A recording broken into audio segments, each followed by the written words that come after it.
This entire series has been sponsored by Molly Morris at M3 Virtual Accounting. If you are somebody who needs some help with your finances, either come tax time or year round, and you have enjoyed our coverage of A Song of Ice and Fire, may I please suggest that you do us the favor of checking out Molly at m3virtualaccounting.com. Get a free consult, support somebody who supports us, and help yourself in the process. That's m3virtualaccounting.com. This is an Unspoiled Network podcast. This is Some Spoiled, A Song of Ice and Fire 2. The co-host switcheroo, the rereading, return to Westeros, except this time we're leaving Westeros. HBO Spoiler Edition. This episode, we are covering Pippin chewing a bone, and also chapters 71 and epilogue. Daenerys and Sir Kevin Lannister. In these episodes, well, chapters, forgive me guys, I had period brain. Daenerys is sick with lots of diarrhea. It's a really satisfying last chapter for her. And also, Kevin's trying to do some damage control and doing pretty well, I think, actually. Welcome to Unspoiled.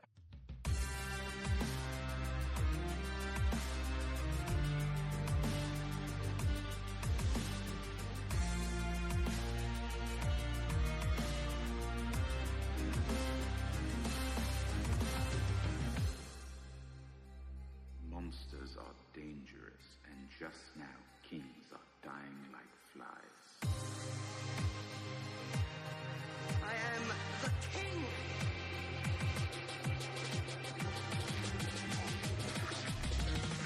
Fuck the king. Welcome to the show, everyone. I am Natasha. I'm RoShawn. Okay, so tell me how you felt about this last Daenerys chapter. Well, she's having a hard time. She's having she's having a real hard time. It was actually a pretty good chapter. It was nice to spend some time with just her and her thoughts, and having this kind of reflection on her entire journey and having it end. Even though I know that this isn't supposed to be the ending, right? There's supposed to be some additional fucking books that are coming. Allegedly. But to wrap up this book, at least, it was nice. She's like kind of back in the Dothraki Sea of grass, kind of where her story sort of starts, you know? I mean, I didn't love her circumstances. This all sounds terrible. And then to get her period in this, while she's right at this moment, just seems really rude. But it's always the way it fucking goes, though, isn't it? Yeah, I was gonna say that's exactly what your fucking period would do, though. This is exactly when it would show up. But yeah, no, it ends in. I was satisfied with the way the chapter ends. I would be more satisfied if there were, more other story chapters coming. Yeah. But if I were reading this in sort of like real time as it was published, I would have been like, I would have been hyped for the next book, like the way that this one wraps up. So yeah. Well, that's good. I really don't care for this as a last chapter, personally, but it's just, the thing is for me that I feel like the pacing of it is sort of weird, where you get this huge moment in her last chapter where she's kind of waking up, it seems, from her attempts to pretend to be a completely different type of ruler. And I wish that we had like just sort of a bit more time with her in that chapter of her realizing why she's having the reaction she is to the fight, and the realization of like why Drogon is here and all of this. And it seems like we really just have a sort of surface moment there, and then she gets the deep thinking done in this chapter. And I feel like I wouldn't have minded having the last chapter end with like her beginning to freak out and Drogon showing up, and then this chapter opening with her like getting on his back and taking off, and then we have more of a climactic last chapter for her instead of this like very, what's the word I want? It's a chapter full of reflections and inner thoughts, and for me it just feels weird as a final chapter for her. But you know, it's not everything works for everybody, and that's fine. I understand what it was that he was trying to do. I just don't feel like when I read this as the first chapter, I thought, or the last chapter, I was like, really? That's where we're ending. I think he did it this way so that we can spend the time we do with Barristan Selmy, with him setting all kinds of things up in her absence. But yeah, I don't know. I don't like what's going on with Barristan. I will be perfectly honest. I don't find that interesting at this time. And I don't feel like necessarily even needed to be in this book. We could have started the next book with the paranoia and of like who tried to poison her and him attempting to hold this like council together, you know. And it just feels like sort of a good place to start, less a good place to end to me. But yeah, so this chapter, because there's a lot of sort of like looking back and recounting things that happened, it's going to be sort of weird to talk about because it's just covering a lot of ground we've covered already. Yeah. In a few places, you know? Yeah. So we start off with her on this like stony hilltop, which is where Drogon has set up shop, basically. And she's been sort of just living off of his leavings with his hunting and eating whatever's left on the bones of animals that he's burnt up, which at least he cooks it. That's convenient. I mean, it's better than the alternative, so yeah. And she is like, you know, she's got her like all kinds of wounds from this. Her hands and feet are raw. She's got blisters. She's got burns.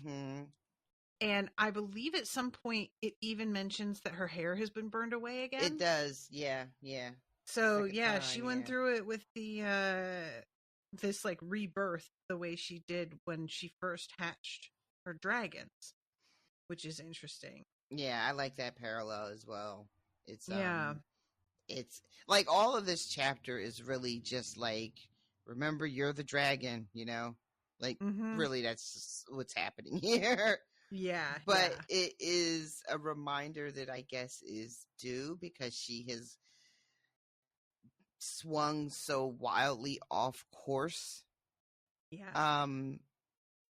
If you think of just like her quest for the throne and like, you know, being the dragon, she's gotten a little like side quest action happening. And very much. So this is all about like reconnecting with who she's truly meant to be, or who she believes she's meant to be. And I like the parallel of like her living through the fire a second time, which is interesting because there was a lot of discussion around Targaryens and just how fireproof they are, you know, because of House of the Dragon. And one thing that I kept seeing over and over again was explaining Daenerys is because it was a very specific kind of like blood magic, and like there was, you know, a very particular thing going on when she hatches the eggs with Khal Drogo's body and like, you know, burns, like, you know, there's sort of like a sacrifice involved and all that shit. So I have a question, not that I expect you to give me an answer, but this second time in the pit, I guess like there's a lot of death happening in the pit. There's lots of people dying and being trampled, and there's blood everywhere. So I guess that's kind of a sacrifice. But I'm curious, like, this is the second time that we see her being sort of unburnt, and I'm curious. I have to, now that I'm done, I can like go and start looking into stuff. I'm very curious. I know George has addressed it because I saw a lot of people talking about it, but I can't remember what his explanation was for how she gets out of the pit relatively unscathed, considering, It's sort of weird though, because like so the first words of this chapter, like of the big paragraph, the rocks had scraped her hands raw. They are better than they were, though, she decided as she picked at a broken blister. Her skin was pink and tender, and a pale, milky fluid was leaking from her cracked palms, but her burns were healing. So it says she was burned. But then later, she's thinking to herself, and she's thinking, it burned off my hair, but elsewise the fire did not touch me.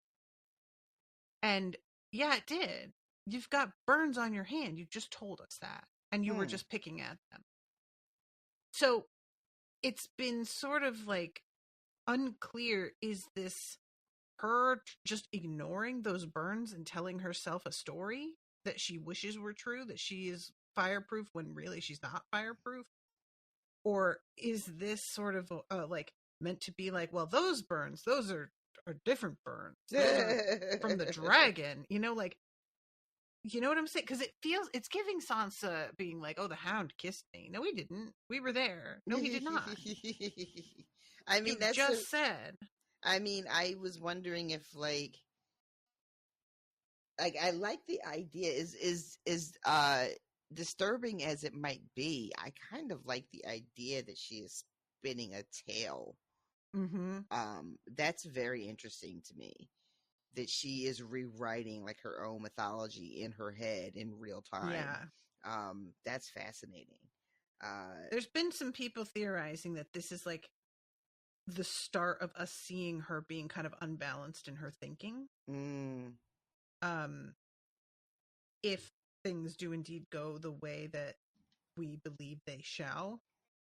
But don't have any more material to get us off of, so who knows. But yeah, it's just odd because it starts that way and then it's so casually dropped later, like, oh, the fire didn't do anything. And I was like, we started off this with you looking at your burns and acknowledging them. What is happening here? It had been the same in Daznak's pit, that much she could recall, though much of what followed was a haze. So many people screaming and shoving. She remembered rearing horses, a food cart spilling melons as it overturned. One passed so close that Dany felt it brush her cheek. And it's the thoughts of this, I don't know if it's supposed to be that like these little burns are less intense than what she should have had from the fire being, because it's unclear in her POV if she's just fully breathed on by Drogon, you know? That is my my sort of takeaway, was what we were supposed to understand, even though it's not made very clear. Our takeaway is supposed to be that anyone else would have been much more damaged, you know, and probably would not have survived. And she makes it out with just like some burns on her hands that are not like disabling enough that she can't function. You know, she's still, you know, I mean, she's not in great shape, but you know, she's able to like get around, and she doesn't seem to be like on death's door, at least until a little bit later in the chapter. Indeed. So we have her remembering how this all went down, and how she like basically she rides this dragon bareback, which after seeing what we do in the other series with all the beautiful like harnesses and saddles that they had, it's really wild. Um, Bareback and in a dress. I mean, absolutely. You know? No. At least she should have some breeches on. Mm-hmm. Something. Some slacks. Something. If I fall and die, it will still have been worth it, she had thought. And they fly and fly and fly, and it's not like she's out here cuddling up with Drogon in the night, and he just brings back food and is her bud. He drops her off and bounces and takes care of his own shit and does not have any interest, it doesn't seem, in what is going on with her. He'll occasionally sort of wheel around and be nearby, but there isn't the kind of relationship here that I think I was expecting when I read this the first time. That I thought that he had kind of come to get her in a friendly, like a puppy dog. Yeah, and then it turns out to feel like a lot less personal than that, and much more of a primal reaction to just her being upset. Was that what you had expected too, or was that just... Well, I was a little thrown off by how cold the relationship between the two are. I think I was more influenced by the show in that respect. Because, we see her with them as babies, and they're very much like little dogs, they're pets. And obviously I remember as they get older and bigger and she has to lock them away and everything, but I can't recall, we talked about this before, she just flies away from the pit, but I can't remember what happens after that. So when I got to this chapter, and I was expecting to see them to be very close to where they are on the show. And Drogon is just not interested in that type of relationship right now. He likes to keep things very casual. I enjoyed her trying to steer him as she's riding him. Yeah, I kind of like to think that this is him. He's like, look, I came to get you, but you still got my brothers and chained up. We are not cool. So, I'm doing you a favor here, but don't think that we're friends right now, because I still feel quite a way about that. She tries to make herself a hat. Oh God, can't do it. This There's something very funny about this. I love that she's trying to give herself a pep talk. I'm a queen. I can figure this out. On the blood of the dragon, you can make a hat, but it turns out no, you can't. Nope. Dragon blood is not what's necessary for hat making, evidently. No haberdasher she. And I like also that they're calling... Come back. She's calling this place where she is Dragonstone, even though she has never actually, to her knowledge, she's got no memory of actually being at Dragonstone. She's never been there. It doesn't mean anything. It's just sort of like an ancestral place in her mind. So that she's calling this place Dragonstone, and I thought, oh, that's really cute. That's so cute. That's funny. So she's following the stream that she can see from the top of the rock. She basically, what she has done is she has camped out on this rock as long as she feels like she can reasonably do so. And then she starts to reach a point where she's like, all right, I need to make a choice. Am I going to go back or not? And she just has to keep psyching herself up to go back. So she follows this stream and eventually finally gets to it. And it's just this kind of mud trickle. Yeah. But she decides to follow this because it will lead back to a greater river, and eventually she will be able to find her way back to the city from there. She has her own theories on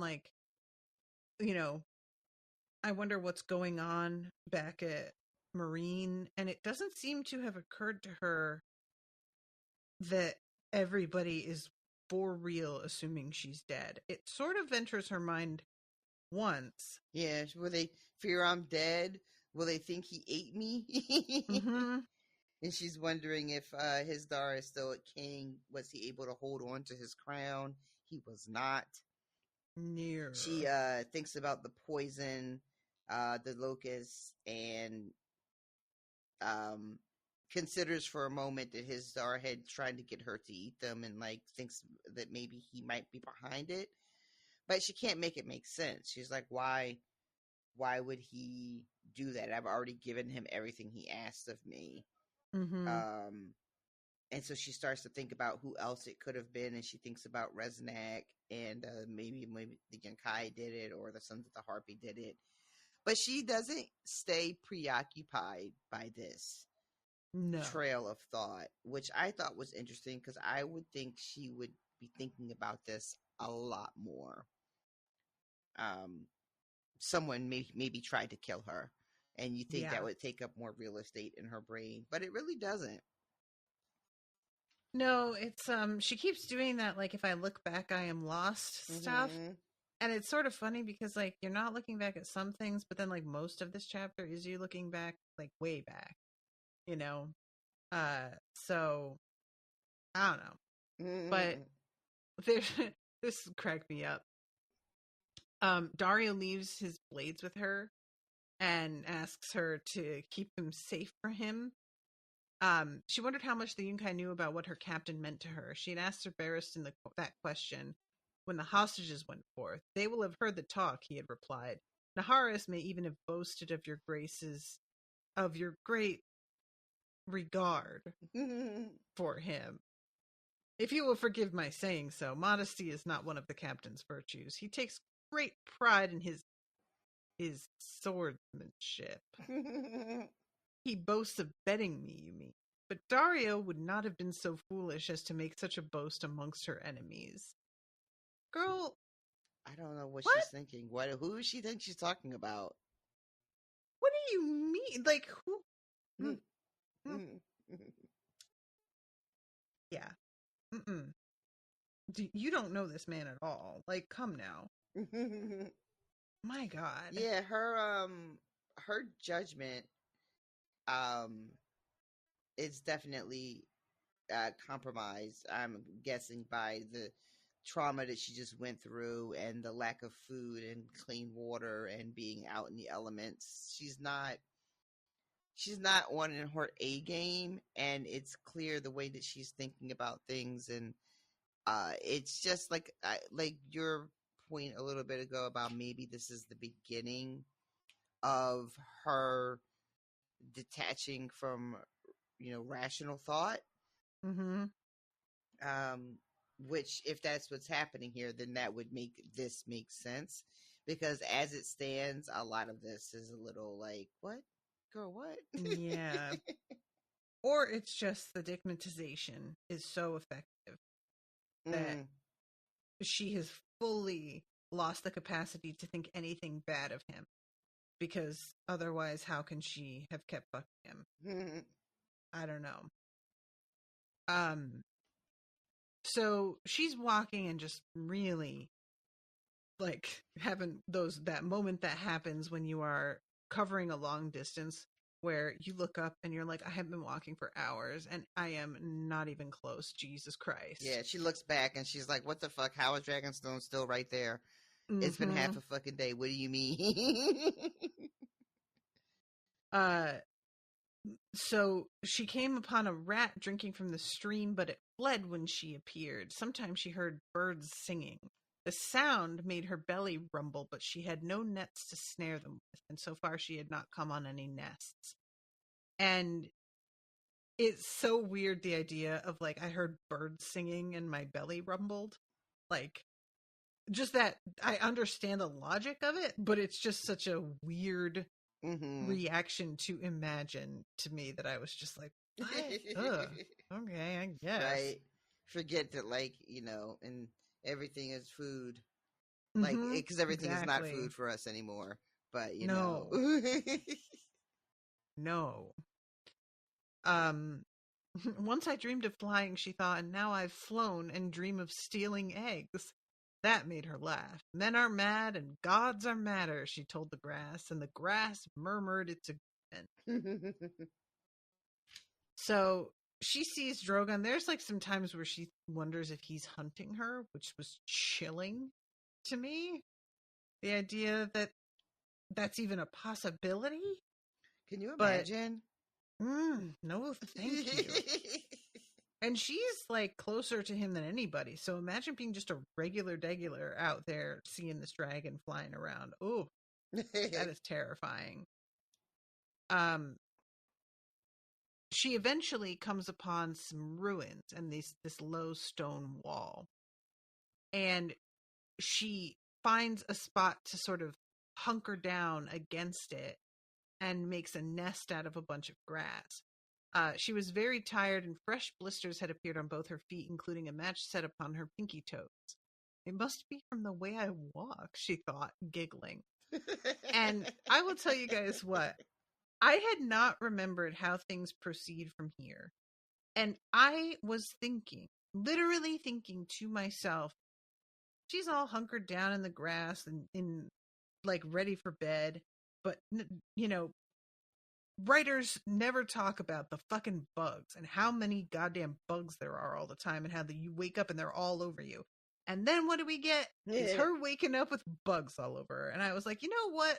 Good for you, George. I'm sorry, and I take it back. I retract my earlier statement. Because it's not just their bugs. They're basically fucking fire ants, which is horrible. Yeah, she's like nestled down next to a fucking giant anthill on the other side of the wall. If you're somebody who, like me 10 years ago, had never experienced a fire ant bite, you don't know how unbelievably effective these tiny little insects can be. But like the bites are horrible. They itch so badly, then they swell and get hard and get these like points on them that look like a zit, like a whitehead, but they itch so badly that if you like scratch them, you'll tear them open and they'll bleed and they'll scar, and the like bites don't go away for months. I'm telling you, like it in weeks minimum. I have scars on my feet from some of them that just never went away. It's just I worst part of living in Texas, bar none. Fucking fire. I hate them, and they're just so OP that it feels unfair. And they're everywhere. They're fucking everywhere. And if there's one thing that I could do to completely unbalance the ecosystem, it would be kill all the fire ants. Even worse than moths. I hate moths, but I'll take the fire ants out first, please. I mean, what good are they? What are they actually doing that's helpful? I have to assume something is out there eating them up, and so it's like their main food source. But there has to be a better way. Maybe we eat more of the things that eat them. Clearly, they're not getting, there's a balance. They're out of balance there. Yes, agreed. So, okay, she dreamed. Here's the dream. To go north, you must journey south. To reach the west, you must go east. To go forward, you must go back. To touch the light, you must pass beneath the shadow. Fucking Quaithi. What is the point of you, Quaithi? Honestly. Like fucking fire ants. What is the point of you? Literally. Just coming around to be a pain in the ass, getting us all confused and shit. Being all cryptic for no fucking reason. Yeah. There's with literally like nobody else around. Just say the thing out loud and say it plainly. There's no one else around. Like, you, it's fine. Just say it. Just say it. I have like my weird theories lately that maybe Quaithi is Daenerys in the future. Oh, funny. I don't know how this works. Don't ask me any further questions. questions. Why is future I will not Daenerys elaborate. so unhelpful? Just genuinely just like, now that I know things, I realize that I can't completely show my hand, but I've got to do what I can. Tedious. Fucking time travel. Oh. Remember who you are, Daenerys. The dragons know, do you? And then she wakes up in the morning with all these bites. Viserys had told her tales of nights so poor they had to sleep beneath the ancient hedges that grew along the byways of the Seven Kingdoms. Dany would have given much and more for a nice thick hedge, preferably one without an anthill. So the sun is coming up. She takes a moment to gather her like get her bearing. That's the word I want. So she keeps following the stream. Yeah, I like this. When she looks up at the sky, she starts to think about Khal Drogo, and if one of the stars she sees is him on his fiery stallion, and I was just like, "Oh, this is before she's like able to get herself up and get herself going," because she has a really difficult time making herself continue on this journey. Like she just wants to lay back down and close her eyes and like be done with the whole thing. And so it's taking a lot to get her up, and she thinks of him, and that sort of like steals her a little. Yeah. Just follow the stream, just get to the stream, just follow the stream. And then she starts talking out loud. If I stay close to my friend, I won't get lost. Talking about the stream. Yes. And eventually she comes on this tree that has berries that she tells herself the Khalasar used to flavor roasts. Mm-hmm. But she eats a lot of them, and then she gets really, really sick. And it's the sort of thing where it's like, she may not even have been wrong, but that you just don't eat handfuls of the stuff. Yep. You know, also, like she hasn't eaten in a little while, and whenever you first put something on, and she's been drinking like muddy water. Like there's a lot of things that could be the culprit. It's not necessarily that they're poison berries, you know, but she overindulges. All I could think was that these were like corns, you know, and like, yeah, we can eat peppercorns. You can use them to flavor things, but if you go ahead and eat several handfuls full of fucking raw peppercorns, you're gonna have a bad time. That's not going to be good for you. An hour later, her stomach began to cramp so badly she could not go on. She spent the rest of that day retching up green slime. If I stay here, I will die. I may be dying now. My flesh will feed the wolves and carrion crows, and worms will burrow through my wound. So then at sunset found her squatting in the grass, groaning. Yeah, now, this is no good. I just have to share something that I think is odd. So you know how fandoms are, where they weirdly get fixated on like a particular turn of phrase that isn't even that weird, but just for whatever reason, somebody memes it, and that just becomes the thing that everybody memes forever. Okay. You know what I'm talking about? Mm-hmm. Well, I'm in some different spaces on the interwebs for Song of Ice and Fire memes. And Sunset found her squatting in the grass groaning is heavily meme. Really? And it's so weird. And it'll just be like somebody with a magnifying glass from like some unrelated TV show. And they will be labeled Sunset. And then some other person off to the side will be like experiencing something terrible, and they'll just be labeled Daenerys. Like the sunset found her with the magnifying glass. Like just weird. Like it's not even funny. It's just sort of like, I saw these images and decided to just put these things on it. You get it. Which honestly, a lot of memes are like that. I mean, that was like, that just sounds like what a meme is. Just like, I'm just going to do this thing, even though it's barely even really a joke. And, it was like when I first entered some of these spaces, I hadn't reread this chapter in a while. So I wasn't even recognizing what they were referencing at first. And then finally somebody like shared the actual text in a comment, and I was like, oh, that's what this is? And it was almost like, man, I'm disappointed. Now that I understand what it is you're doing, it's like even less funny because that's just the worst. Really? But anyway, I just it's very underwhelming. Yeah. It just really didn't feel like it was giving anything. So she has this diarrhea and she's trying to drink water, but it's also possible the water's making her sick. Like, who knows? And this is when she goes down and has like a bunch of weird fever dreams because of passing out unconscious here.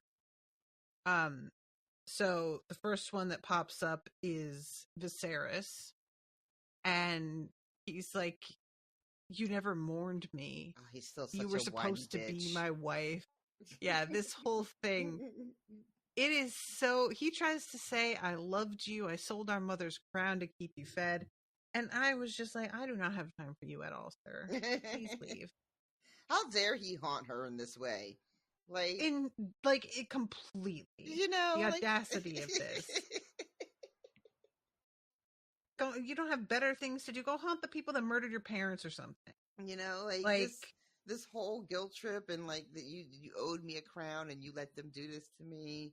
And then she's trying to reason, you know, it was your choice. You chose to come with us. You could have stayed behind. You weren't patient enough. You can't buy and sell with the Dothraki. Like she is given this fevered vision of her dead brother entirely too much grace, if you ask me. Agree. He keeps trying to be like, oh, well, they owed me and they cheated me. And it's just like, sir, we have had this discussion a lot of times.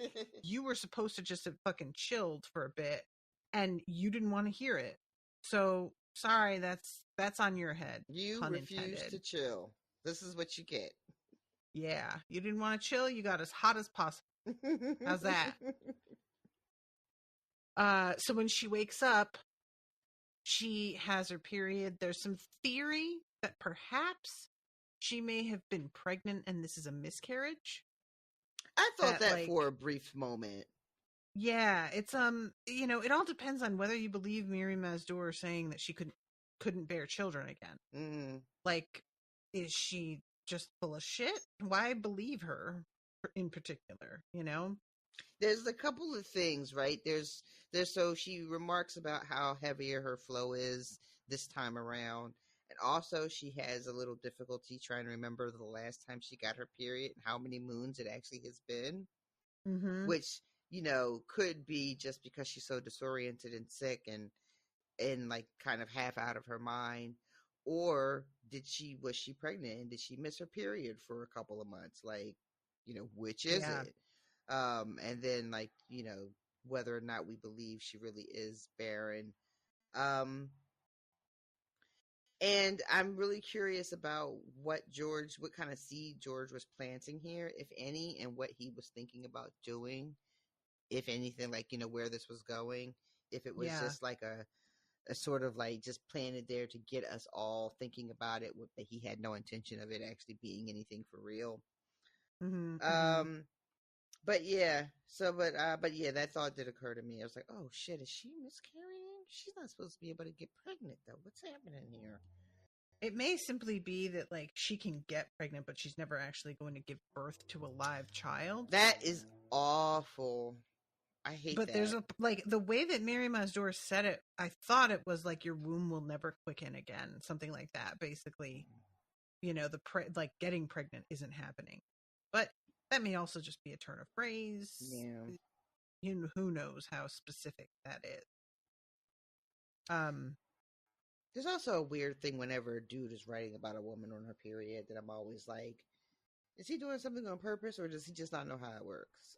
There's that for sure. For sure. Which may or may not be fair, but that happens. I'm sorry. I can't help it. It really does. Like, it's so funny too, because you guys, there's so much stuff out there that is like misinformation that has been just seen as medically true forever because we don't study women's biology at all. And we're left out of a lot of conversations. Yep. And so there's plenty of stuff that it could be like, well, you know, a gynecologist told me this thing. And it's like, yeah, was that gynecologist a man educated in 1964? Because he may not know anything either, just FYI. Yeah, it's really bad. It's like it's worse, as bad as you think it is. It's worse. Yeah. Just how little they actually know about what our bodies do and why. Because people couldn't be bothered. Just couldn't fucking be bothered. It's really fascinating. Like, there's recently I've been doing some more like weight training and stuff again, and there is this woman who she specializes in women's physiology specifically, and women have been so left out of a lot of studies of fitness and the effects of certain types of nutrition or exercise on women's bodies. And the reason that we've been left out is because, like, we fluctuate so much hormonally that it's just a pain in the ass to keep track of it. For scientists, they want really clear, hard, decisive data, and they can't get it when our bodies are not consistent, like, often enough. However, even now that they are trying to include us more in studies, they explicitly leave out women who have, like, menstruation difficulties or disorders, because that can mess with their finding. But women who have menstruation difficulties or disorders make up like 34% they of women. Yeah. So, like, even now that we're being included, they're still just trying to pretend that the differences in our bodies aren't there. And it's so irritating because, like, I understand why accounting for that might be frustrating. Guess what? It is. It is. Newsflash. It's quite frustrating. Indeed. Welcome. Have a seat. Pull up a chair. Have a seat. Like, God, you guys. Jesus. And there have always been, like, myths about how women's fitness training, like, they can't get the same results around their period and stuff. And it turns out, like, that is not true. It's harder. It feels harder to do, but the results are not any different materially than when they are not on their period. So there have always been these, like, sort of, well, you shouldn't do this kind of training when you're menstruating or ovulating or whatever. And it's, like, becoming more and more clear. No, you can. Like, you just have to be ready for it to be harder. But you can still get the exact same result that you were.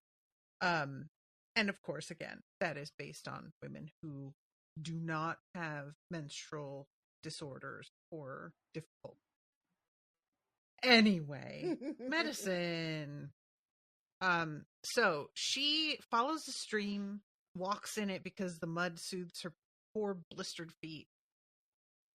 And she is thinking to herself, this is going to take me home. But she has to do one of those, but that's not home, really.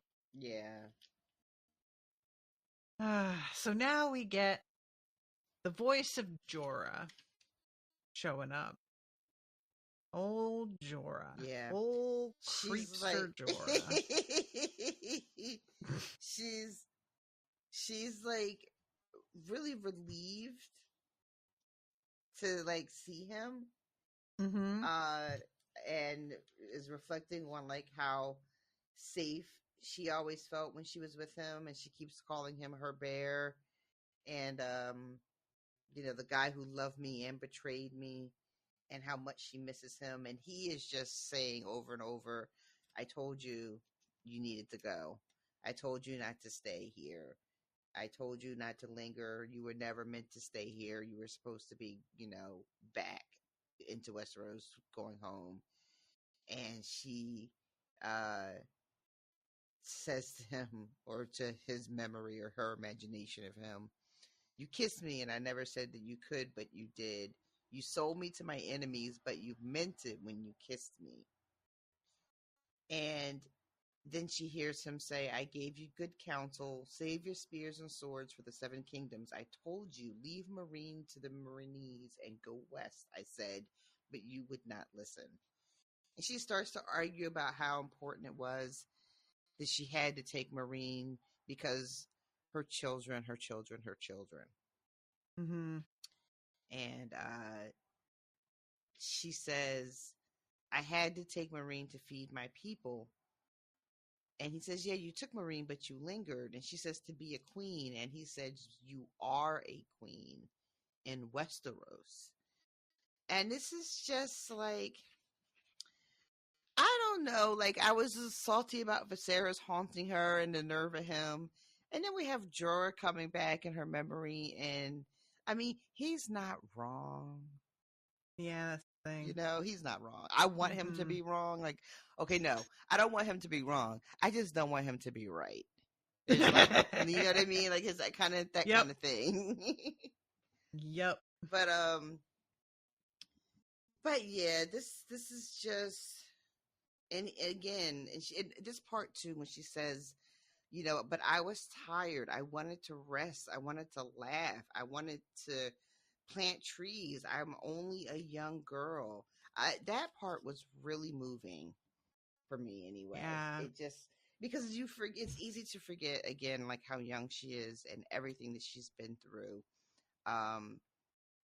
And then just got herself in this mess, you know, with like no good way out. Like, we've talked about it so much throughout the course of the book.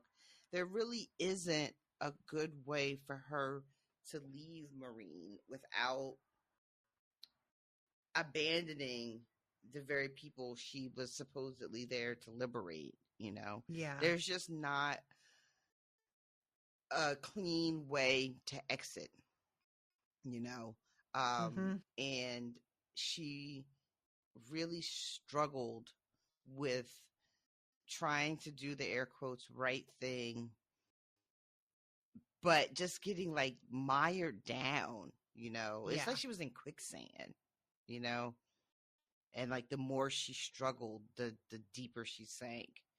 And I guess that I mean, it was so, I remember, I'll never forget, like, we've talked about this before, but like watching this on television and her just flying away and leaving everybody there, I remember being like, that is some made up shit.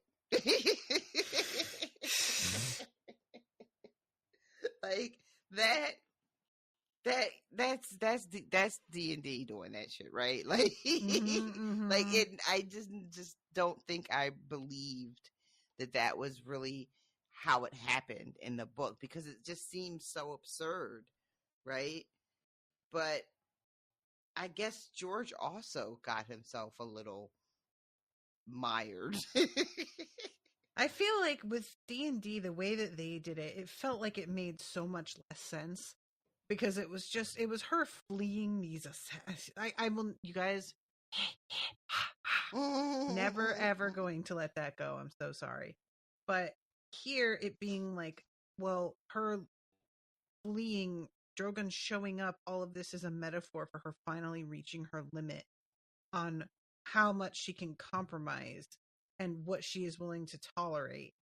And that feels better to me than her being like chased out, because this is her kind of reclaiming something of her own and finding her way back to herself, and it just feels a lot more like character shit than it does circumstances and being a victim of these fucking guys, you know? Right.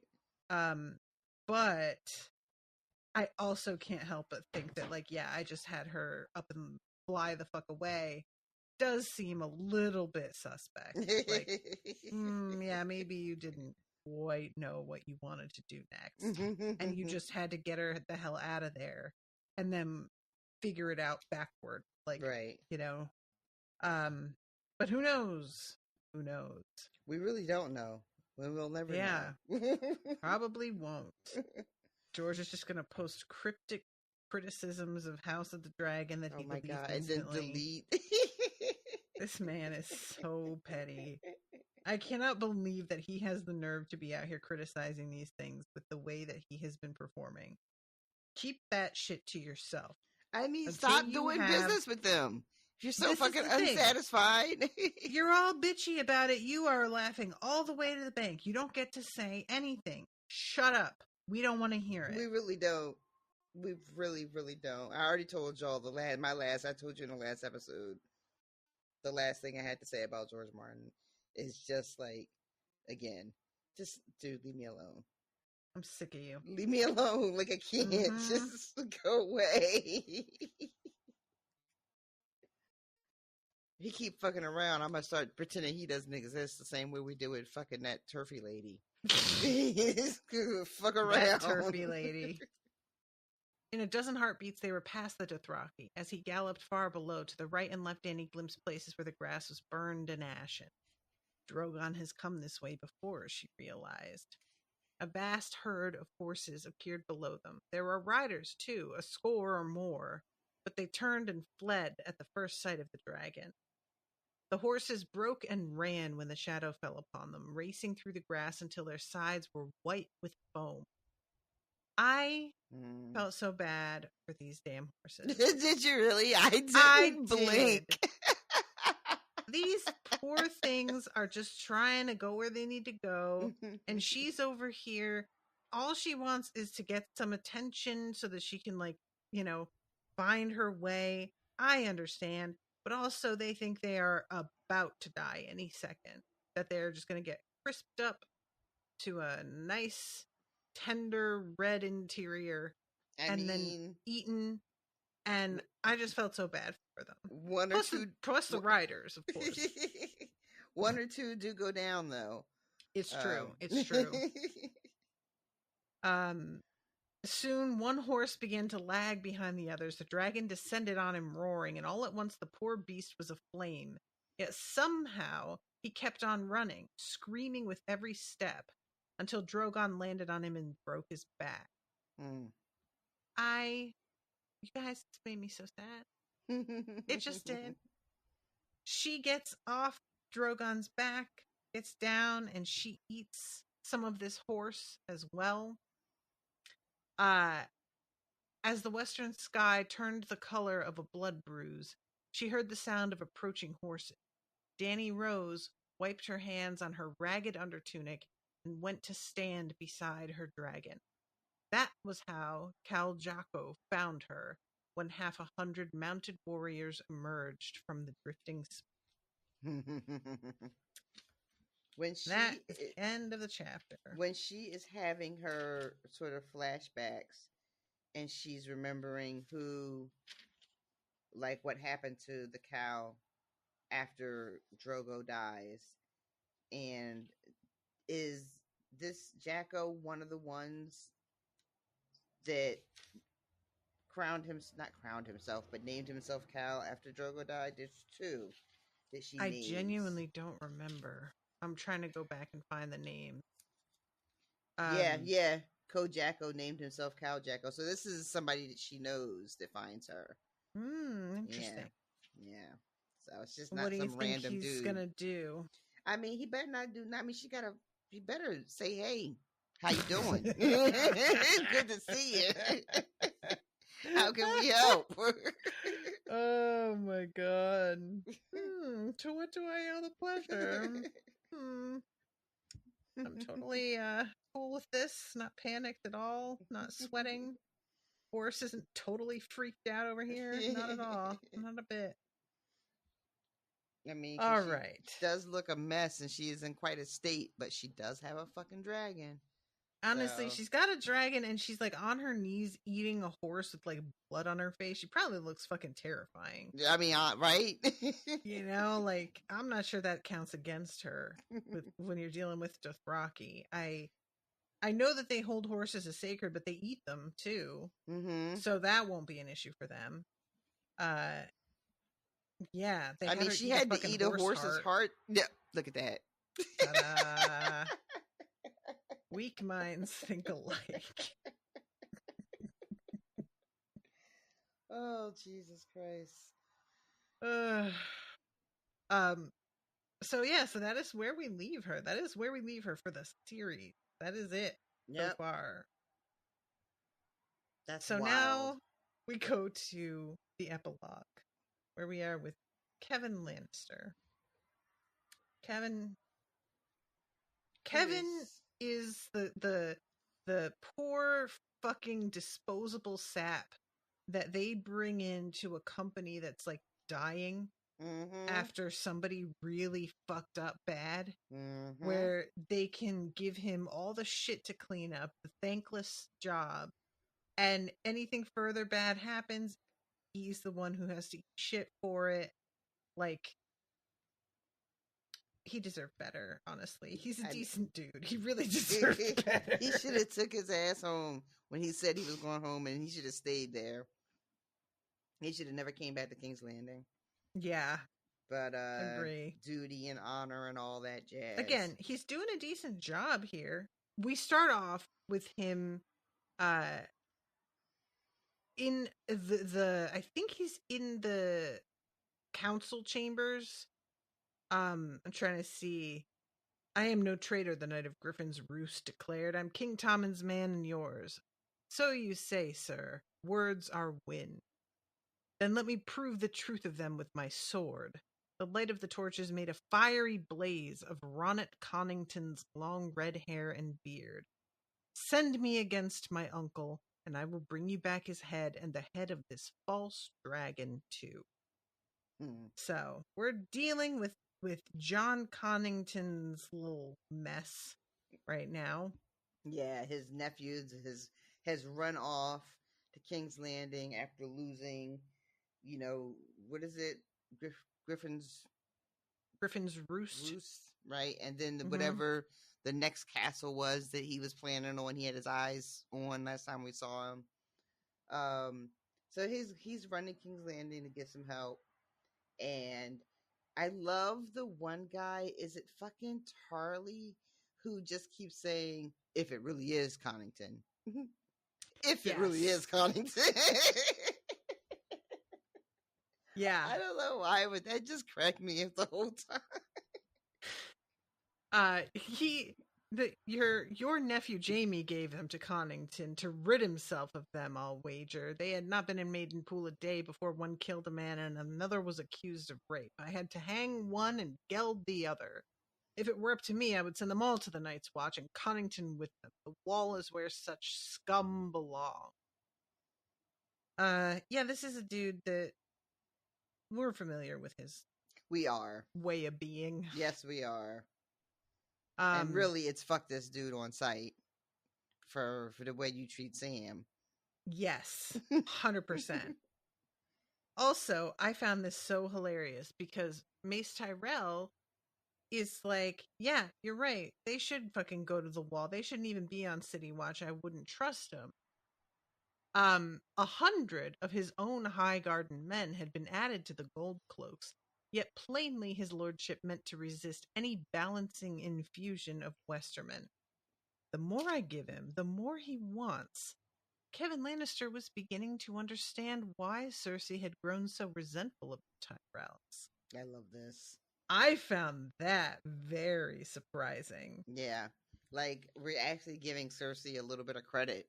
Which is, few and far between. Yeah, that was a wild love, just like, oh, really? Because honestly, anything that came through her, I just discounted. Her judgment is so poor. I don't believe a word she fucking says. So I felt a little bit guilty. Like, oh shit, Cersei, I'm sorry. I had that wrong, I guess. I mean, the thing, it's like the joke I made about Jorah earlier. Cersei was right about the Tyrells, but for all like the wrong reasons. Yeah. Like, yeah, that's true. She's like, there's that expression, like a broken clock is right twice a day. Yeah. It's kind of like that. Like, okay, yeah, the Tyrells are like, I want to call them grasping, but they're a little too high up to be grasping. But yeah, they're like social climbers. They always want more. They want more power. They want more prestige. They want to run shit, And this delicate balance between them and the Lannisters, which is like undergirding the throne at this point. Those are the two strongest houses that they still have. Everybody else is kind of weak and scattered. And so Kevin has to be really careful with how he. I love this bit because Uncle Kevin is now like he is King Regent now, ruling for Tommen because Cersei is like done. We get a little bit of that as well. As far as Kevin is concerned, Cersei is a wrap for ruling. He's gonna she's gonna have her trial by combat, and if she doesn't die, if she wins, he's gonna send her back to Castle Rock, and that's a wrap on Cersei. Mm-hmm. But he is having to really not finesse the Tyrells, but he's having to be really careful with how he deals with them because he needs them. So his whole POV, at least what I got to read, is him like saying something very diplomatic and then thinking something devastating. Yes. And I just he wanted is him being really delicate as he can. But yeah, I really enjoy it. This is the sort of thing that's like, obviously he's not a complete fucking sociopath, but I kept thinking of Coriolanus Snow and just how like good he can make something sound, but in your head you hear how fucking contemptuous he is of a person, and you're like, Jesus Christ. Except this dude is more correct, it feels. There's a moment when Coriolanus imagined everybody against him the same way that Cersei does, you know? Right. Oh, So, Cersei and Coriolanus. What a fucking pair that would be. Wow. Oof. Lord. She would be just his fucking type. My God. They would. Oh my God. I actually would I kind of want to see it now. Oh God. You fanfic people, get on that. Yeah, let's see it. So Kevin says, the longer we ignore these adventurers, the stronger they grow. And he has the maester come forward and point out a spot. He says all on the coast and on the islands. And he's pointing out where everybody has landed. Mm-hmm. Again, Randall, if it is John Connington. Storm's End. Lord Mace Tyrell grunted the words. He cannot take Storm's End, not if he were Aegon the Conqueror. And if he does, what of it? Stannis hold it now. Let the castle pass from one pretender to another. Why should that trouble us? I shall recapture it after my daughter's innocence is proved. How can you recapture it when you have recaptured it to begin? This fucking guy. Oh, if only he could say that out loud. I know, if right? Only. I would love to hear his response to that. He gets so pissy too. Tyrell is like, I don't understand, why are we playing out this charade? My daughter is innocent. You should just have the king declare her innocent and put an end to all this right now. And Kevin is like, yeah, and if you do that though, the whispers are gonna follow her for the rest of her life. Mm-hmm. But he out loud, he's like, of course, nobody doubts your daughter's innocence. We all believe she's innocent. But we have to go through with this, because if we don't, then we're going to be seen as not having the gods on our side, and there will just be more carnage and bloodshed in the streets. And also it will give people an excuse to side with one of the various usurpers that are like out and about, and they don't want to give people any excuse or any reason. But Tyrell is just like, I don't, that you're saying a whole bunch of nothing to me, sir. I don't care about none of that. Yeah. Once Paxter Redwine sweeps the Ironmen from the seas, my sons will retake the shields. The Snows will do for Stannis, or Bolton will. As for Connington, if it is him, Lord Randall said. As for Connington, Tyrell repeated.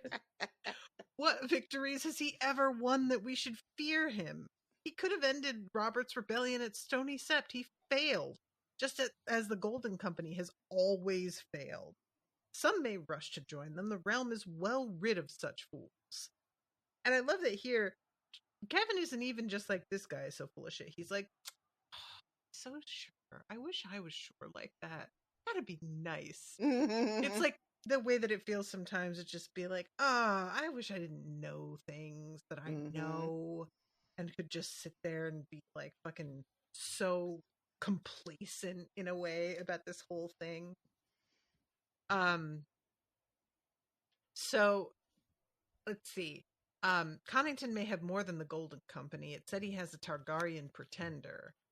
A feigned boy is what he has, says Randall Tarley. That may be, or not. And Mace says, as mad as her father about Daenerys. And in his head, Sir Kevin, that would be the same father that Highgarden and House Tyrell supported to the bitter end and well beyond. Sir, I wish you could just say the shit. Please just say the shit. Just go for it. Just fucking go for it. Just do it. What's he gonna do? What's he gonna say? Just do it. Ugh. I mean, he's actually in a good position to just be saying, I mean, it's probably better that he's not.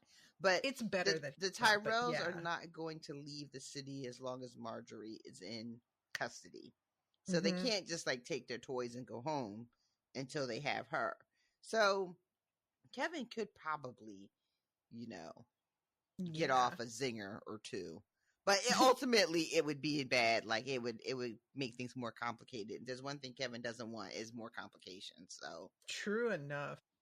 I feel like if this were Tyrion, I don't think he'd be able to resist. He'd say some shit. Cersei would. Can you forget it? Mace wouldn't even be in on this conversation. True. She'd have had this info brought directly to her room, and she would have made some idiot decision. Some stupid move without telling anybody. Making Tyrell hand and like getting this fancy chair that he has. He's got a fucking like 80s hand chair. Do you remember these? These were like the thing for a while. I don't remember. They were so ugly. It just came, that was all I could think about. Do you know what I'm talking about? No. Oh my god. I saw these so many different places. Hold on. I gotta find one now. Just to show you what I'm talking about. Because it depended. A lot of them were like plastic and bright colors, but the ones that I saw a lot were carved from wood and were meant to look real kind of, what's the word, rustic, I guess. Here we go. These stupid things, they were not comfortable. Like, okay, one thing at a time here. I'm sorry, I'm just finding it. This is so funny. And I have to imagine that, of course, the one that Mace Tyrell is in, I'm sure, is way more like elaborate. The hand is probably wearing rings and stuff like that. But the ones that I saw were always really, really basic. Here we go. Oh my god, $32,000 they want for this pair of fucking hideous hand chairs. Jesus Christ. Get the hell out of here.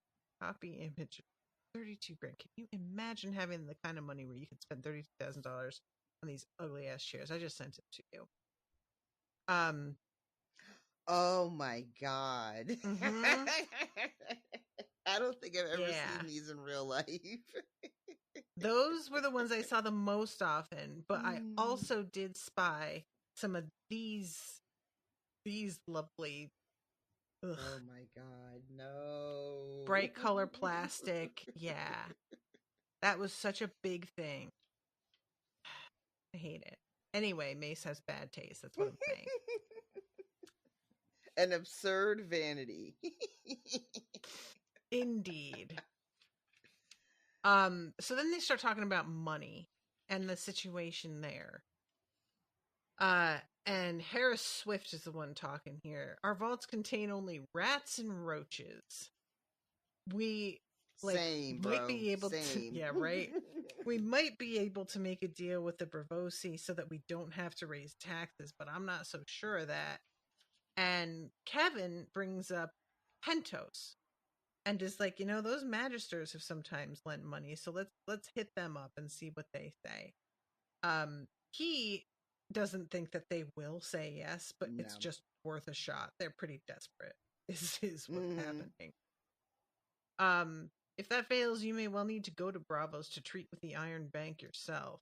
Sir Harris quailed. This dude Must is just I? like, you understand that none of this is my fault, right?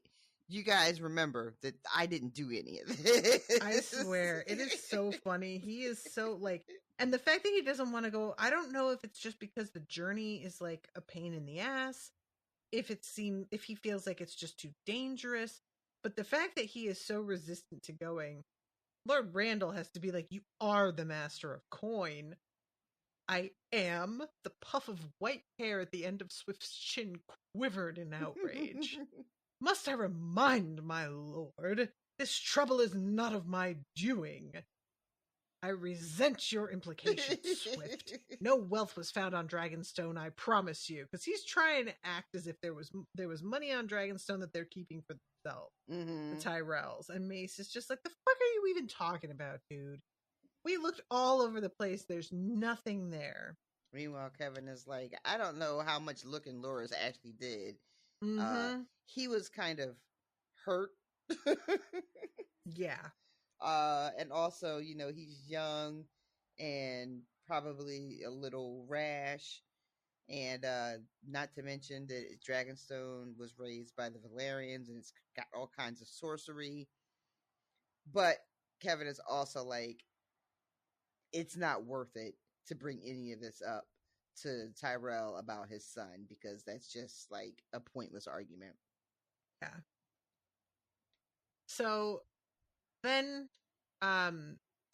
they start talking about Sir Robert Strong, this new knight, the Kingsguard, that nobody's seen his face or heard of him before, who's come out of nowhere so mysteriously. Yeah, I love the fact that he has the same fucking last name as Rhaenyra's paramour. I guess that's the nice way we would say that. But that's evidently the story that we're going with, and nobody has really concocted a decent, satisfactory story here. I like that it really is just giving like, he's a guy, shut up. Yeah. Exactly. We know like him.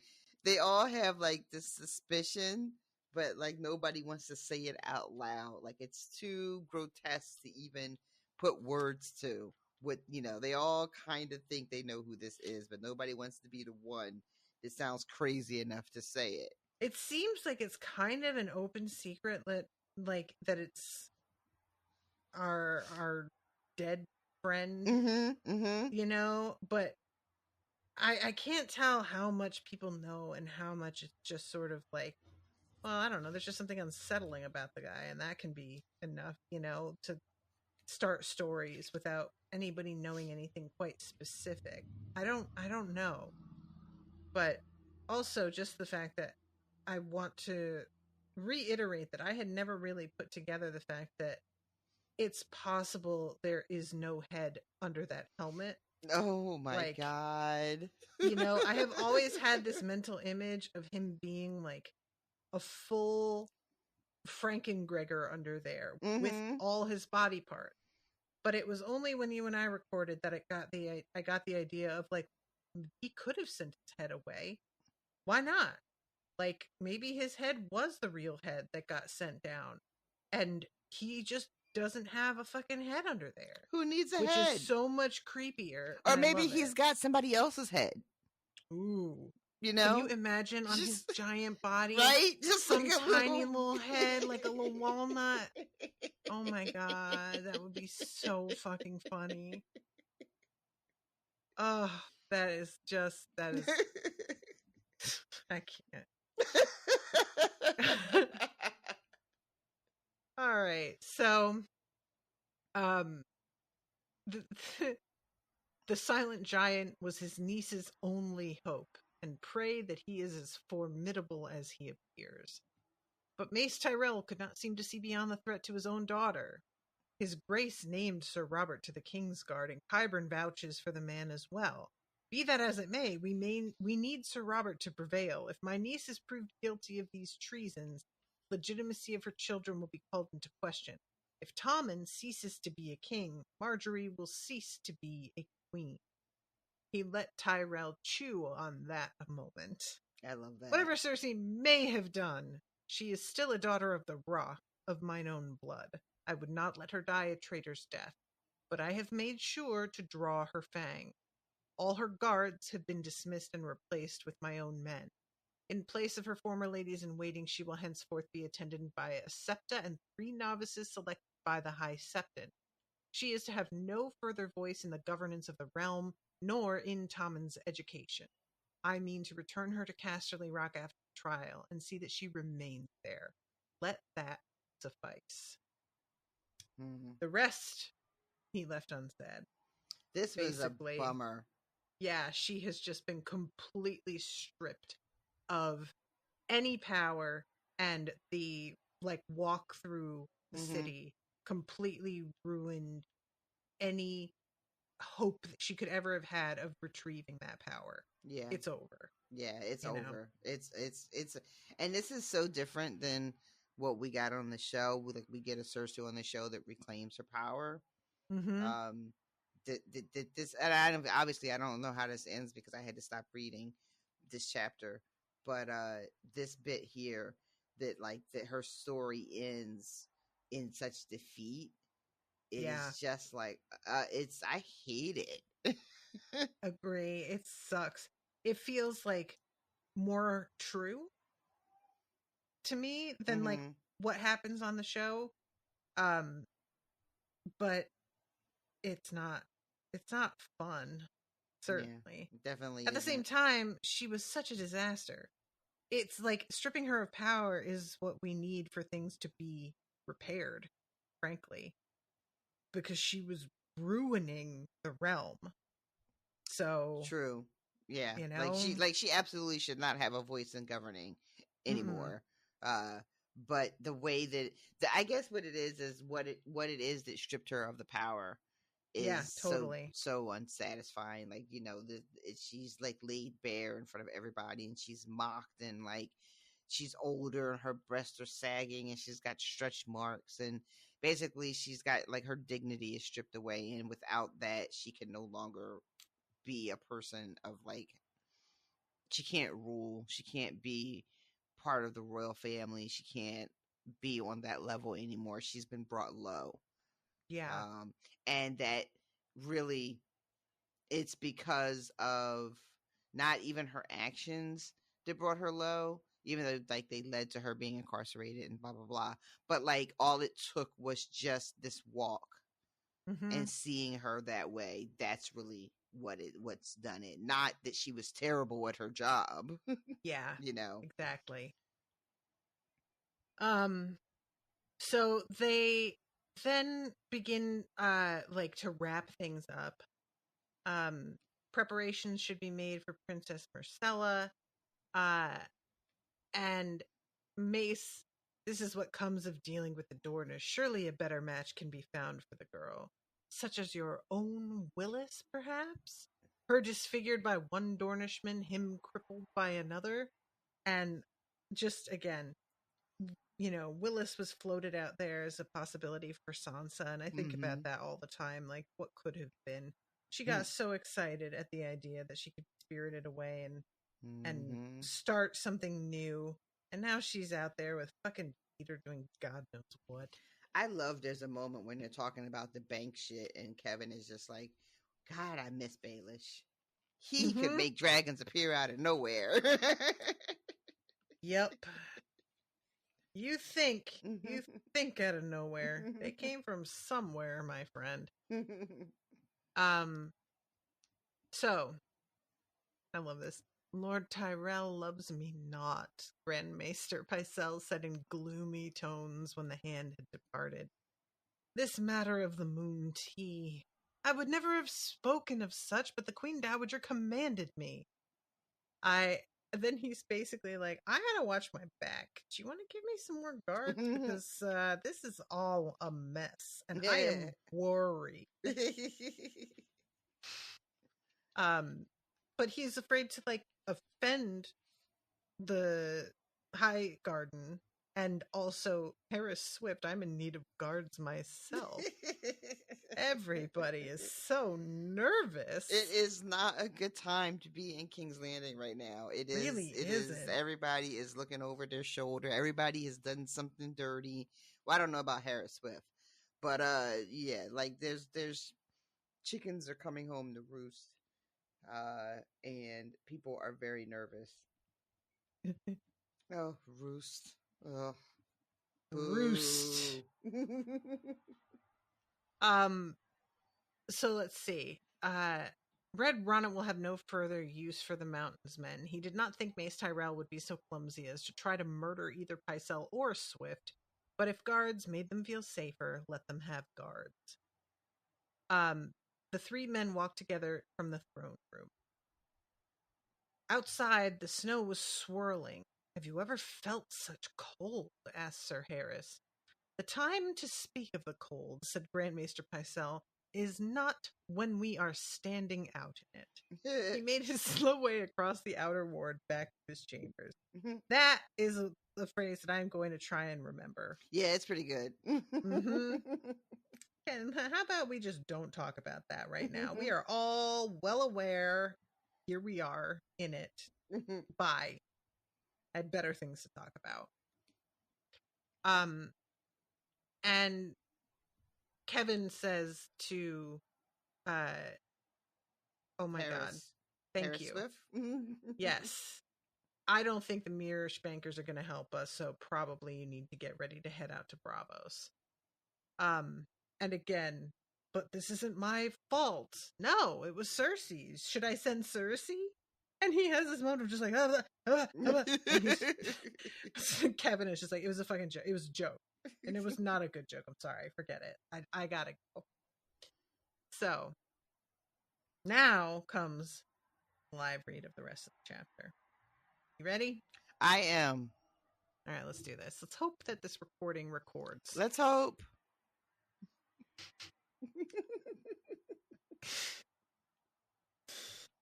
The dry moat surrounding Maegor's holdfast was 3 feet deep in snow. The iron spikes that lined it glistening with frost. The only way in or out of Maegor's was across the drawbridge that spanned the moat. A knight of the King's Guard was always posted at its far end. Tonight, the duty had fallen to Sir Meryn Trant. With Balin Swan hunting the rogue knight Darkstar down in Dorne, Loras Tyrell gravely wounded on Dragonstone, and Jaime vanished in the Riverlands, only 4 of the white swords remained in King's Landing, and Sir Kevin had thrown Osmond Kettleblack and his brother Osfrid into the dungeon within hours of Cersei's confessing that she had taken both men as lovers. That only left Trant, the feeble Boros Blunt, and Qyburn's mute monster Robert Strong to protect the young king and royal family. I will need to find some new swords for the King's Guard. Tommen should have 7 knights about him. In the past, the King's Guard had served for life, but that had not stopped Joffrey from dismissing Sir Barristan Selmy to make a place for his dog, Sandor Clegane. Kevin could make use of that precedent. I could put Lancel in a white cloak, he reflected. There's more honor in that than he will ever find in the warrior's sons.